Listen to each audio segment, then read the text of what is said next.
Jordan, Iran نے ابھی حملہ کیا اسرائیل کے اوپر، تو جارڈن جو کہ مسلم دیش ہے اس نے یہ بات کہہ دی کہ اگر ایران حملہ کرے گا ہمارے اوپر سے، مطلب جارڈن کہہ رہا ہے، یہ مسلمان دیش ہے، وہ کہہ رہا ہے کہ اگر تمہارے بم بارود میسائلیں ہمارے دیش کے اوپر سے گئی تو ہم تم پر حملہ کر دیں گے۔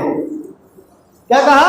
ہم تم پر حملہ کر دیں گے۔ گویا کہ وہ اسرائیل کے ساتھ کھڑے ہوئے ہیں، اسرائیل کے ساتھ کھڑے ہوئے ہیں۔ وجہ یہی ہے کہ یہ لوگ دنیا داری کے اوپر اتنے حاوی ہو گئے ہیں کہ انہیں سمجھ نہیں آ رہا، ان کے دلوں سے انسانیت ختم ہو گئی ہے۔ انسانیت، اگر کسی انسان سے میں کسی مذہب والے کی بات نہیں کرتا، ایک ایسے انسان کو کھڑا کیا جائے جو خدا کو بھی نہ مانتا ہو، اس سے پوچھا جائے جو فلسطین کے ساتھ ہو رہا ہے، جو غزہ میں ہو رہا ہے، آپ بتائیے یہ صحیح ہو رہا ہے یا غلط ہو رہا ہے؟ میں دعوے کے ساتھ کہہ سکتا ہوں کہ وہ بھی یہ بات کہے گا کہ یہ غلط ہو رہا ہے۔ جس دن ایران نے حملہ کیا اس دن ہی 30,000 اسرائیلیوں نے وہ اپنا دیش ہی چھوڑ دیا، 30,000 لوگوں نے اپنا دیش چھوڑ دیا، دوسرے ملک چلے گئے۔ تو انہوں نے دیکھا کہ اب تو آفت ہم پر بھی آنے لگی۔ تو یہ جو لوگ ہیں جو آج اپنے آپ کو مسلم ممالک کہتے ہیں اور جناب والا یہ ٹھوک کر کہتے ہیں کہ ہم مسلمان ہیں، لیکن ان کے انداز سے پتہ نہیں چلتا ہے۔ آپ سعودی عربیہ میں دیکھیے، مکہ کے اندر دیکھیے، یہ کعبہ شریف ہے، کعبہ شریف، وہ کعبہ شریف کے جسٹ سامنے KFC ہے، کعبہ شریف کے سامنے KFC ہے۔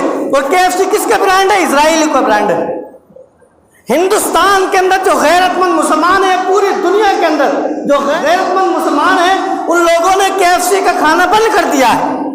لیکن آپ دیکھیے سعودیہ کے پرنس کو، اس ظالم کو، اس کنجر کو، کہ اس نے مین کعبہ کے سامنے KFC کھلوا رکھا ہے۔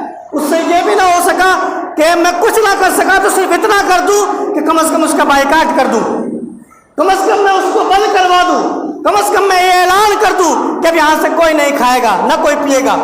آپ دیکھیے یہ حال ہو رہا ہے، اور یہاں تک بات ہے کہ اگر کسی نے اوپنلی وہاں پر بائیکاٹ کر دیا تو اس کے اوپر کیس درج ہو جائے گا، اس کو جیل میں ڈال دیا جائے گا، اس کو پکڑ لیا جائے گا۔